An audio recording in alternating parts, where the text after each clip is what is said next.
Здравейте, колежки! Аз съм Георги Стефанов, ваш преподавател по учебна практика. Ще ви помоля да се представите. Здравейте, аз съм Мирна, студентка съм, първи курс социални дейности. Здравейте, аз съм Славия, студентка първи курс социални дейности. Здравейте, аз съм Силви, уча социални дейности, първи курс съм. И сме тук за груповата супервизия. Здравейте, аз съм Селма, студентка първи курс, специално социални дейности. Благодаря. Цел на днешната среща е да се проведе групова супервизия с участието на студенти във ваше лице и преподавател от специално социални дейности. Тема на сесията е обсъждане на въпроси, които студентите зададоха предварително на основата на анализ на предварителна ролева игра на техни колеги, представяща провеждането на първа среща между социален работник и клиенти в отдел закрила на детето. Бяха зададени общо 14 въпроса, които може да обособим в две основни групи. Първата група включва въпроси, свързани с началния етап на среща, когато социалният работник посреща клиентите и ги въвежда в физическата среда. Втората група включват въпроси, свързани с междинния или същинския етап на срещата, които включват комуникацията с клиентите за установяване на проблема и събиране на първоначална информация по случая. Искам само да направя едно уточнение, че цялостната структура на една първа или последваща среща, които можем да определим като начални срещи до момента на официалното планиране на дейностите, включват подобно разглеждане, освен на междинната, така и на заключителната фаза. Но, както казахме в началото на днешната супервизорска сесия, ще разгледаме само началния и междинния, така наречен същински етап. Сега ще представя въпросите, които са зададени. Първият е, трябва ли социален работник да посрещне клиентите си на крак и до вратата? Втория, трябва ли социален работник да е седнал в изправено положение по време на интервюто? Винаги ли трябва да се гледат в очите при провеждането на интервюто? Също на ти или на вие трябва да говорят социален работник и клиента. Пети въпрос, клиентите винаги ли трябва да чакат покана за настаняване от социалния работник? С това може да приключим първата група въпроси и преминаваме към втората. Първи въпрос е как се определя каква е процедурата за среща с социалния работник. В началната фаза на интервюто задължително е да се представи кратко дейността на институцията, кога и как детето може да се довери на социалния работник. По време на интервюто с майката и детето, след като социалният работник се запознае с проблема на детето, представен от майката, не трябва ли той да общува повече с него и да контактува? Мнението на детето, важно ли е пренасочването му, примерно към комплекса за социални услуги за деца и семейства от социалния работник? При този проблем с детето нужно ли е намесата на психолог? Как ще разбере социалния работник, кой казва истината, майката или детето? Един много интересен въпрос. Също съществува ли риск за отглеждането и възпитанието на детето в тази семейна среда? И като последно, какво може още да направи социален работник в тази ситуация, за да подобри комуникацията с родителя и детето, като тук има две области на вербално и невербално поведение. Сега ще ви поканя да стартираме, да започнем нашата среща, като всеки от вас ще зададе неговите въпроси, които е оформил по време на анализа, които са му направили впечатление. Може да започнем. Трябва ли социалният работник да посрещне клиентите си на крак и до вратата? Посрещането е важна част от срещата и неговото реализиране включва няколко основни момента, един от които е социалният работник да посрещне клиентите, изправен пред вратата или вътре в стаята и съответно да ги покани да влезнат в различните ситуации. Следващия въпрос. Трябва ли социалният работник да е седнал и изправен положение по време на интервюто? Друг важен момент от провеждането на първа среща е невербалното поведение на социалния работник. Той се съобразява жестовете на тялото си с това на клиентите, като не може да взема пози, които контрастират на невербалното тяхно поведение. Разбира се, има изключения, които може да отнесем към по-нататъчни етапи на срещата и на последващи такива. Следващия въпрос е, винаги ли трябва да се гледат в очите при провеждането на интервюто? Зрителният контакт също е важен компонент от невербалното поведение на социален работник, което той използва в зависимост от първоначалната си преценка и евентуалните изменения по отношение на нагласите на клиентите за пряк зрителен контакт. Казвам с други думи, при едни клиенти прекият зрителен контакт може да бъде по-подходящ, подходящ, при други не, вече по преценка на социалния работник. Да. Но ти или на вие трябва да говорят социалния работник и клиента? Това също е един много важен въпрос и тук ролята на социалния работник е като водещ на срещата в началото да съгласува как е по-удобно, как е по-прието за клиента. Може с едни да бъде на вие, с други на ти. Следващия въпрос. Клиентите винаги ли трябва да чакат покана за настаняване с социалния работник? Етикета на първа среща изисква социалния работник да покани клиентите да се настанят. Обаче има и изключения. Когато поради примерно голяма заетост социалния работник не успява да го направи. При такава ситуация, ако клиентите се настанили сами, в началото на разговора социалният работник се извинява деликатно за забавянето и евентуалните причини и неудобства, след което преминава по-нататък в срещата. Тук може да кажем, че по отношение на първата група въпроси, които са свързани с посрещането и въвеждането в физическата среда, приключихме. Ако нямате някакви други допълнителни въпроси, може да преминем към втората част на въпросите. Да. Добре? Как се определя каква е процедурата за среща с социалния работник? Първо да кажем, че процедурата за срещата е важен компонент от социалната работа и от първия контакт с клиентите. Тук водеща роля отново има социалния работник. Той определя протокола, по който ще се проведе срещата. Ако има предварителен контакт, уведомява къде ще бъде тя, в колко се съобразява с възможностите на клиентите и изпълнява основна организаторска функция. В началната фаза на интервюто задължително ли е да се представи кратко дейността на институцията? Според мен важно е, защото това е много важно нещо да се представи според мен на клиентите, за да имат някаква представа и да е убедително това според мен. Трябва да се убеди клиентите, че ще има ефект. Да. Те опитват с някакъв заявен проблем. Това ще им помогне ли, ако разберат с какво се занимава тази институция, ако получат обяснение? Ако това е обвързано с проблема им, да могат да разберат, че там е мястото, където може да ми се окаже подкрепа. Да, много добре. Аз почти нямам какво да допълня към твоето мнение, ти дори си дава и отговор на въпроса.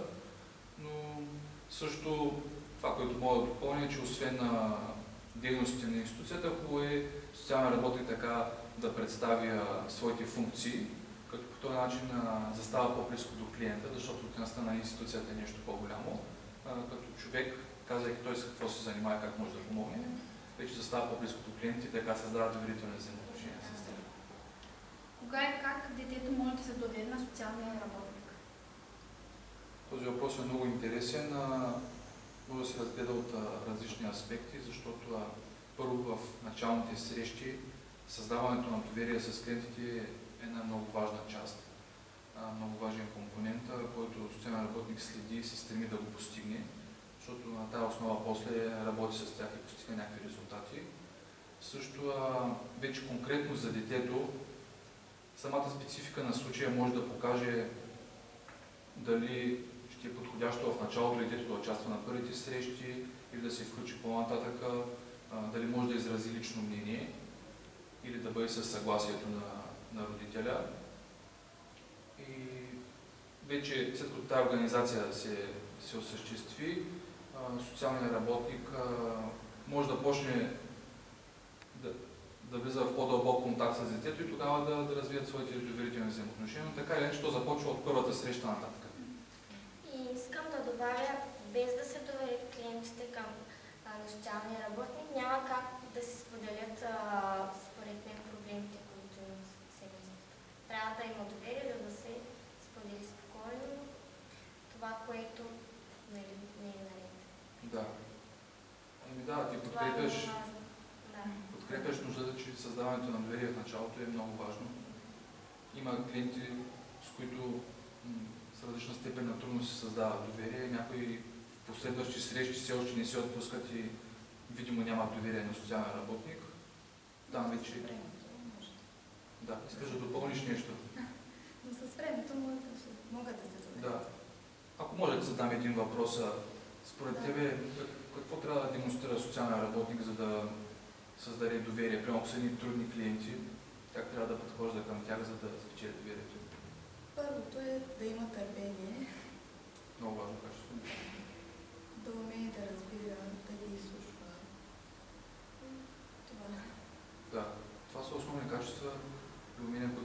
работник трябва да демонстрира и да прилага, които в по-голяма степен ще гарантират евентуално създаване на доверие.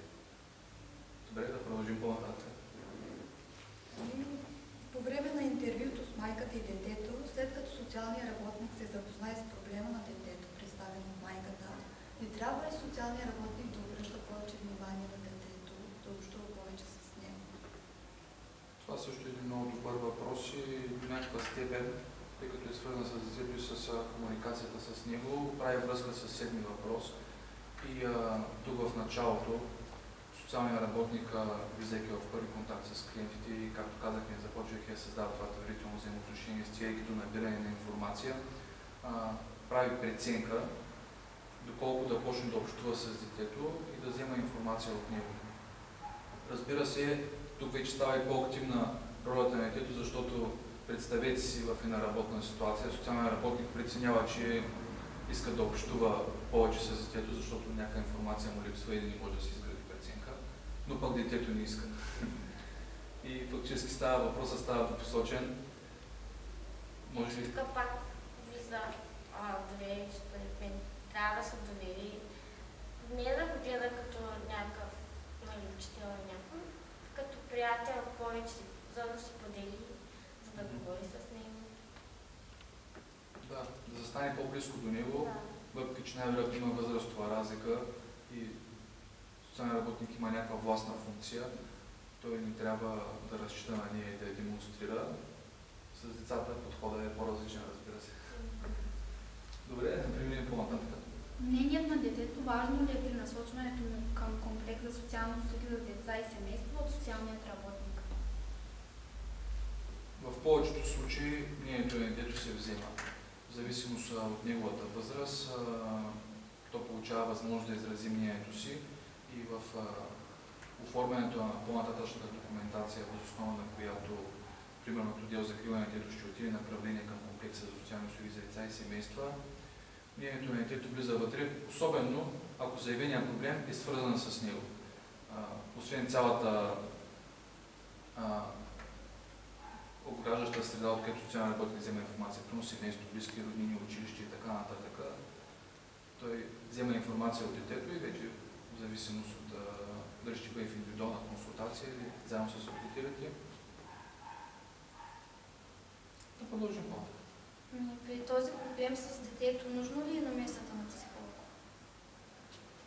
Ако говорим за конкретния случай, вие сте разгледали добре клипа, направили сте вашия анализ и там се вижда, че има заявен проблем на детето в училище, който до голяма степен е осъзнат от майката и чрез насочване от училище майката е заедно с детето в отдел за закрила на детето.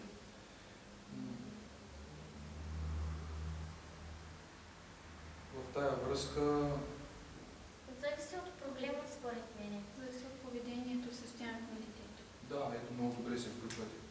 Абсолютно да, вече там преценка след това и на екипа, нали, до каква степен има проблема, кои ще бъдат участници в екипа, как ще се планират дейностите. Може би този въпрос е по-свързан с последващата работа, която е по-нататък вече в взаимоотношенията с клиентите. Как ще разбере социалната работа, кой казва истината, майката или детето? Да. Социалният работник наистина е поставен в ситуация, когато при събирането на информация трябва да отсее коя е коректната информация, къде е истината, кое е само предположение на клиентите и има реалната възможност да се сблъска както с нежелание от страна на родителя, в случая майката да казва достатъчно обективно нещата, така и от страна на детето, всеки по различна причина. Майката като голям човек може да иска да прикрие някакъв проблем или пък да не го осъзнава.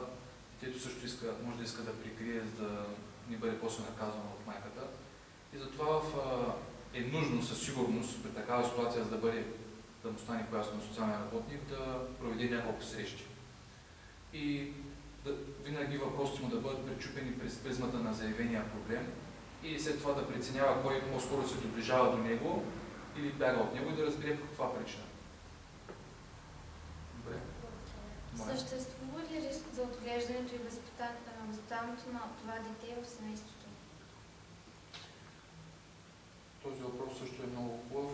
Той е конкретно свързан с дадения казус, който вие сте анализирали. Тук може да кажем директно не. Защото на клипа вие сте видяли, че дори социалният работник прави обобщение на дадения проблем и се заявява, че няма наличие на висока степен на риск, но въпреки това има дадени проблеми, които клиентите потвърждават. Разбира се, с лека съпротива от страна на детето, но пък заявяват желание за по-нататъчна работа. Така че може да се каже, че няма висока степен на риск за детето в тази семейна среда. Нещо друго искаш да питаш? Моля. Да преминем към следващия въпрос. Какво още може да се комуникира с детето? Какво да направи социалния работник, за да подобри вербалното поведение и невербалното поведение?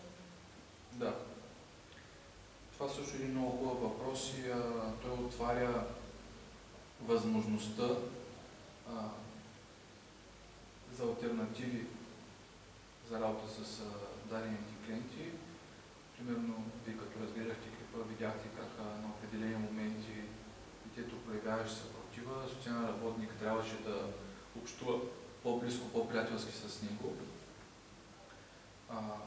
От страна на вербалното поведение забелязахте, че социален работник използва едни техники, думи близки до детето, игра, връстници, по този начин го предразполага и по някакъв начин му създава нагласа къде ще отиде след това, къде ще бъде, да може да се отпусне.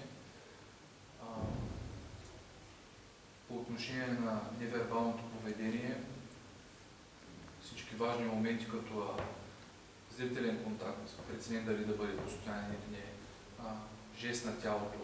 Ако в един момент има отпускане към края на среща, когато вече всички са се уморили и социален работник вижда, че клиентите примерно не са готови още да му имат пълно доверие, може да играе с тялото си, както се казва, и така прямо да застане малко по-близко до тях, да им покаже, че въпреки тая дългата и уморителна среща, все пак той има сили още за тях и е готов да им помогне.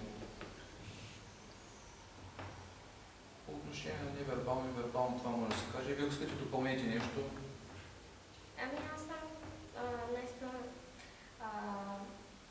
това, което чух от вас, наистина е задоволяващо. Много е важно поведението, наистина, за да извлече информация от социалния работник. И тази информация доколко е полезна за социалния работник. И за насочването към комплекса. Да. Наистина, социален работник има много роли. Водещата, той трябва да изпълнява много, да управлява срещата, да разполага клиентите. Съня, може би ти искаш да допълниш нещо? Социалният работник трябва винаги да е настроен положително, да не намесва личния си, професионалния си живот. С личния, да. Точно така.